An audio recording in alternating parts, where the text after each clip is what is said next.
Ce que beaucoup de personnes ne réalisent pas, c'est que leur vie n'est pas une suite d'événements aléatoires, mais une réponse directe à ce qu'elles nourrissent intérieurement. L'univers ne fonctionne pas comme un juge qui décide, ni comme une force extérieure qui distribue des récompenses ou des punitions. Il agit plutôt comme un miroir silencieux, reflétant fidèlement l'état de conscience que nous portons en nous. Tout ce que nous appelons réalité prend forme à partir de l'attention que nous lui accordons, car l'attention n'est jamais neutre. Elle est une énergie vivante, orientée, créatrice. Dans cette dynamique, chaque pensée, chaque émotion, chaque perception devient une sorte de signal envoyé au monde. Rien n'existe pleinement dans l'expérience humaine tant que cela ne reçoit pas une part de notre attention. Ce que l'on ignore perd progressivement de sa force, tandis que ce sur quoi l'on se focalise gagne en densité, en présence, en impact. Ce mécanisme agit en permanence, souvent de manière inconsciente, ce qui explique pourquoi tant de personnes ont le sentiment de subir leur vie plutôt que de la façonner. Il est essentiel de comprendre que tout ce qui se produit autour de nous n'est pas obligé de devenir une expérience intérieure. Un événement peut exister sans nous affecter, à condition que nous ne lui offrions pas notre énergie émotionnelle. Cela peut sembler déroutant au premier abord, mais lorsque l'attention se retire, l'intensité vibratoire d'une situation diminue naturellement.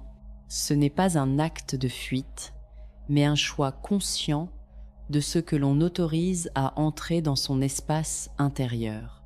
Beaucoup associent la création de la réalité uniquement à la pensée, mais la pensée seule est vide si elle n'est pas alimentée. Elle ne fait que solliciter l'attention, comme une invitation silencieuse. Accepter cette invitation donne vie à la pensée, la refuser la laisse se dissoudre. Ainsi, la véritable puissance ne réside pas dans le fait de contrôler chaque pensée, mais dans la capacité à choisir celle que l'on décide d'honorer par son énergie. Diriger son attention devient alors un acte profondément créateur. C'est à travers elle que l'on communique avec l'univers, non pas par des mots, mais par des états intérieurs. L'univers ne comprend ni les langues humaines, ni les intentions formulées mentalement. Il perçoit uniquement les réactions vibratoires. Chaque réaction émotionnelle est interprétée comme une approbation silencieuse, un message indiquant que l'on souhaite davantage de cette fréquence dans son expérience. C'est ici que commence un véritable travail intérieur. Observer son attention, reconnaître où elle se pose spontanément et décider consciemment de la rediriger. Ce choix marque le début d'une transformation profonde, car il révèle que la lumière et l'ombre ne sont pas des ennemis, mais des forces complémentaires. Ignorer l'ombre ne la fait pas disparaître, tout comme nier la lumière ne l'éteint pas. C'est dans leur reconnaissance mutuelle que se dessine la première étape vers le vrai soi. Dans cette compréhension plus fine de la réalité, un point devient rapidement évident.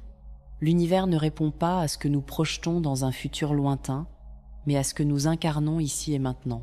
Il n'existe pas de dialogue possible avec le futur ou le passé, car ces dimensions ne sont que des constructions mentales. La seule chose qui possède une réalité vibratoire concrète est l'instant présent. C'est là que tout se joue, et c'est là que l'univers prête attention. Beaucoup expriment leur désir en utilisant des formulations tournées vers plus tard, comme si la réussite, l'équilibre ou l'épanouissement étaient des destinations encore inaccessibles. Pourtant, lorsqu'une personne affirme intérieurement qu'elle sera heureuse, confiante ou accomplie, le message énergétique transmis est celui d'un manque actuel. L'univers ne perçoit pas l'intention cachée derrière les mots, il lit uniquement l'état émotionnel sous-jacent. Ainsi, vouloir quelque chose sans le ressentir comme déjà présent revient à confirmer son absence. La clé réside donc dans un déplacement subtil mais fondamental, ressentir avant d'obtenir, incarner avant de recevoir. Toute réalité possible existe déjà sous forme potentielle, y compris celle que l'on cherche à manifester.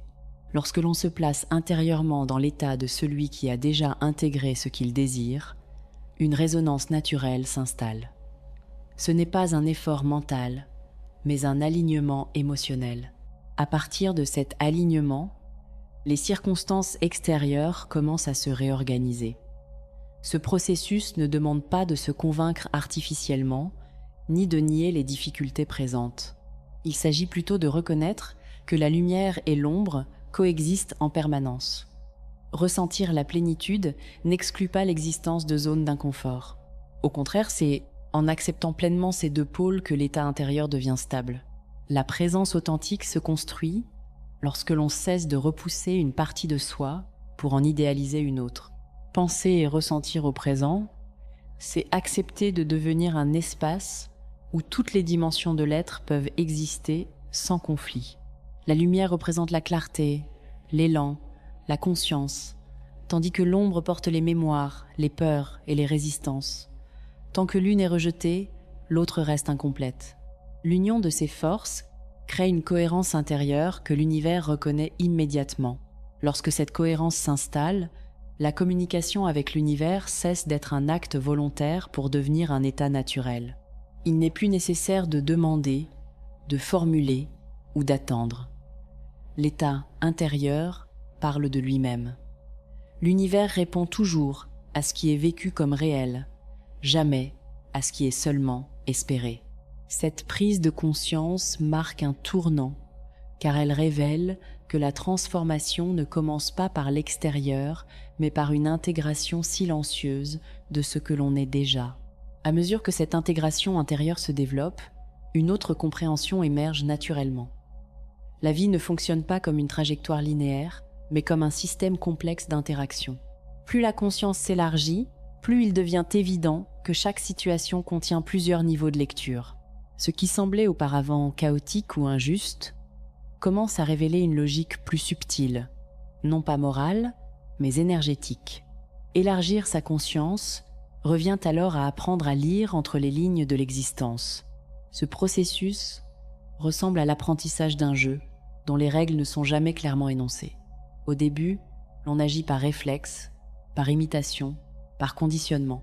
Les réactions sont automatiques, souvent dictées par des peurs anciennes ou des schémas hérités. Mais à mesure que l'attention se raffine, de nouvelles variables deviennent visibles. Les émotions, les intentions cachées, les dynamiques invisibles prennent forme. La conscience cesse d'être passive pour devenir observatrice. Dans cet état, l'individu ne se contente plus de subir les événements. Il commence à percevoir les choix possibles à chaque instant. Cette perception ne vient pas d'un raisonnement excessif, mais d'une présence accrue. Plus la conscience s'étend, plus les marges de manœuvre apparaissent. Là où il n'y avait qu'une réaction, surgit une option. Là où il n'y avait qu'une habitude, naît une alternative. Élargir sa conscience ne signifie pas accumuler des connaissances abstraites, mais affiner la perception de soi et du monde. Cela implique une observation honnête de ses propres schémas intérieurs.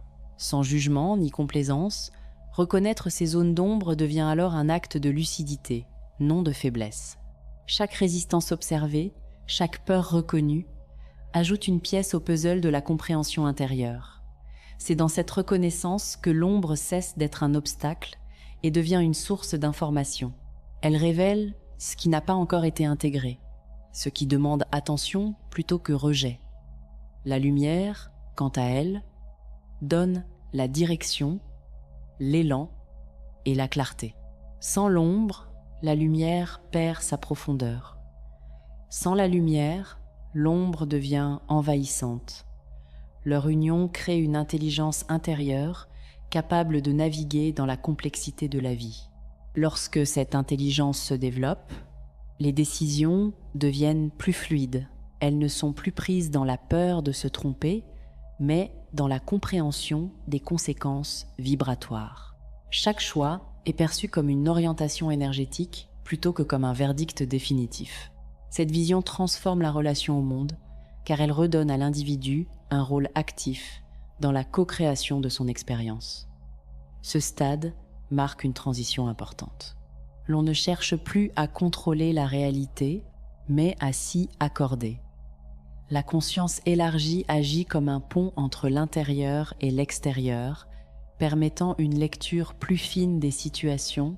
C'est à partir de cette posture que l'union de la lumière et de l'ombre commence à produire ses effets les plus profonds, ouvrant la voie à une guidance intérieure plus fiable que toute logique imposée.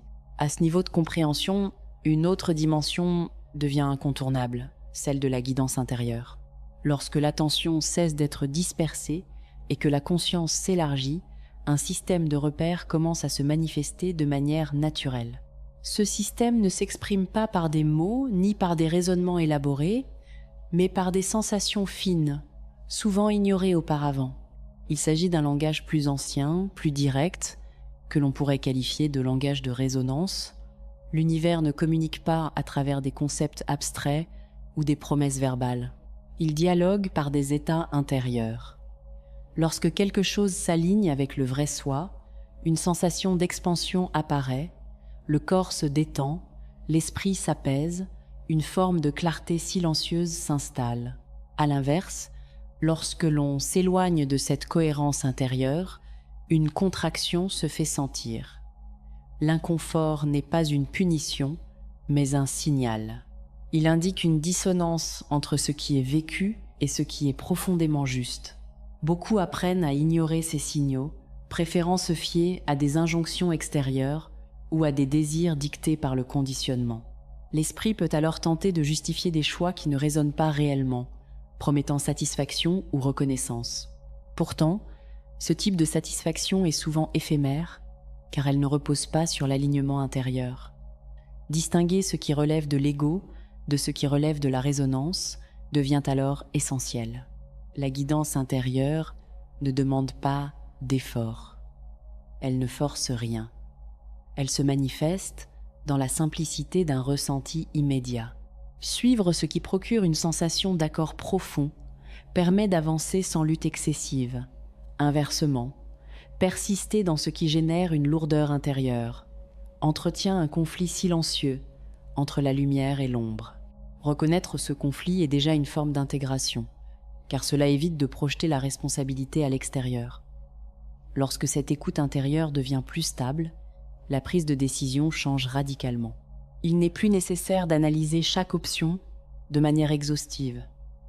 Le ressenti agit comme un filtre naturel, éliminant ce qui ne correspond pas à la trajectoire authentique. Cette approche réduit la confusion et apaise le besoin de contrôle. La vie cesse d'être un champ de bataille pour devenir un espace d'exploration consciente. En suivant régulièrement cette boussole intérieure, une cohérence profonde s'installe. Les actions, les paroles et les intentions commencent à converger. Cette cohérence est immédiatement perçue par l'univers, car elle modifie la signature vibratoire de l'individu. La communication devient alors fluide, presque invisible. Il n'y a plus de lutte entre ce qui est ressenti et ce qui est vécu, mais une continuité naturelle. C'est à ce stade que l'union de la lumière et de l'ombre révèle toute sa portée. La lumière apporte la conscience, l'ombre apporte la profondeur. Ensemble, elles créent une guidance fiable, enracinée dans l'expérience directe. Cette alliance intérieure prépare le terrain pour une transformation durable, car elle ne repose plus sur des concepts, mais sur une relation intime et constante avec soi-même. Pour que cette transformation intérieure s'ancre durablement, un dernier élément doit être compris, le rôle central de la répétition et du subconscient. Le subconscient fonctionne comme une mémoire vivante, accumulant tout ce qui reçoit une charge émotionnelle suffisante. Il ne fait pas la distinction entre ce qui est réel et ce qui est imaginé. Pour lui, toute expérience ressentie avec intensité devient une donnée valable, intégrée au même niveau que les souvenirs passés. Contrairement à l'esprit conscient, le subconscient ne rejette rien. Il absorbe, enregistre et reproduit. C'est pourquoi les schémas anciens continuent souvent de se manifester, même lorsque l'on souhaite consciemment changer. Ces schémas ne sont pas maintenus par volonté, mais par familiarité. Ce qui est répété devient connu, et ce qui est connu devient rassurant, même lorsque cela génère de la souffrance. La répétition agit alors comme un outil puissant de reprogrammation. Lorsque l'on choisit consciemment d'introduire de nouveaux états intérieurs, de nouvelles perceptions de soi, et que l'on les ressent pleinement, le subconscient commence à les intégrer comme des références valides. Ce processus ne dépend pas de la situation actuelle. Il dépend uniquement de la fréquence émotionnelle entretenue de manière régulière. Il est essentiel de comprendre que l'état présent n'est jamais un obstacle. Il n'est qu'un point de départ. Chercher à devenir plus confiant, plus stable ou plus aligné ne signifie pas nier ses doutes actuels. Cela signifie offrir au subconscient une nouvelle direction, répétée, avec suffisamment de cohérence pour qu'elle prenne racine. Avec le temps, cette nouvelle orientation devient naturelle, puis automatique. Lorsque le subconscient intègre ces nouvelles données, le changement ne reste pas théorique. Il se manifeste dans les comportements, les choix, la posture intérieure.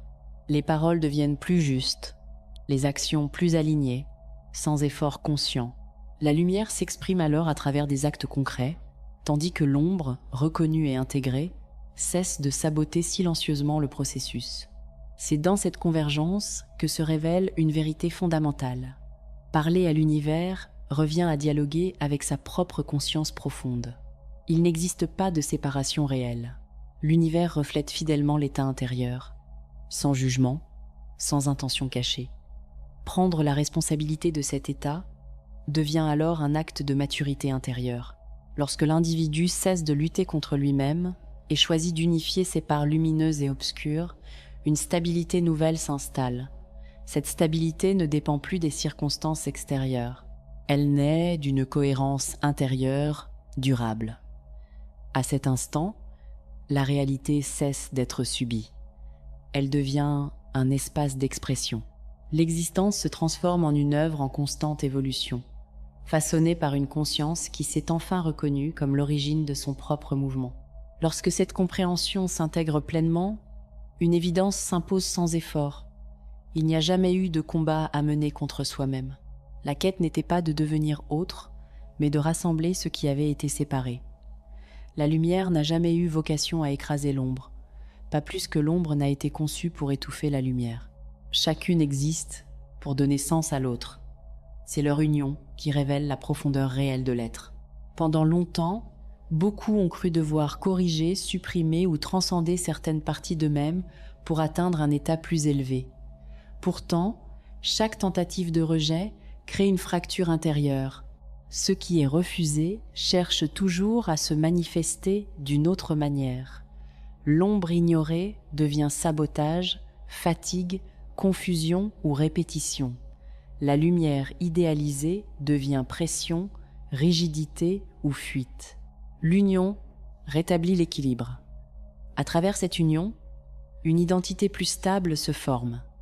Non pas une image parfaite, mais une présence cohérente. Cette présence n'a plus besoin de se défendre, ni de se prouver. Elle observe, ressent et choisit avec clarté. La vie cesse alors d'être interprétée comme une succession d'épreuves et commence à être perçue comme un dialogue constant entre l'intérieur et l'extérieur.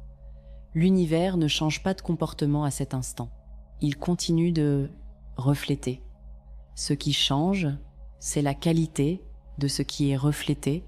Lorsque la conscience devient unifiée, la réalité gagne en fluidité. Les situations se réorganisent non par magie, mais par résonance.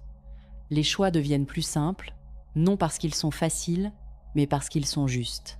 À ce stade, il n'est plus nécessaire de chercher des signes ou des confirmations, la cohérence intérieure suffit.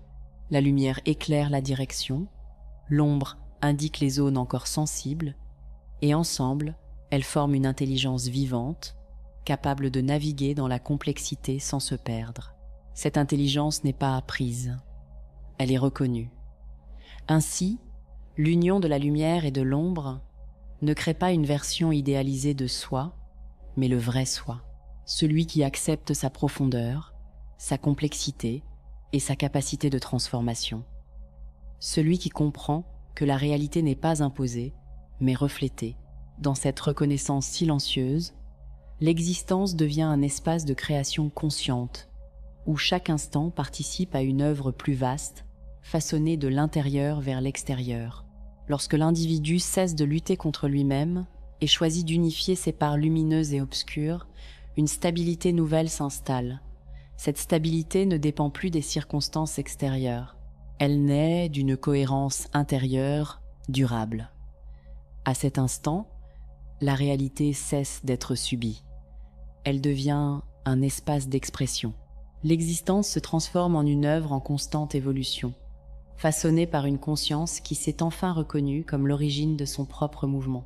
Lorsque cette compréhension s'intègre pleinement, une évidence s'impose sans effort.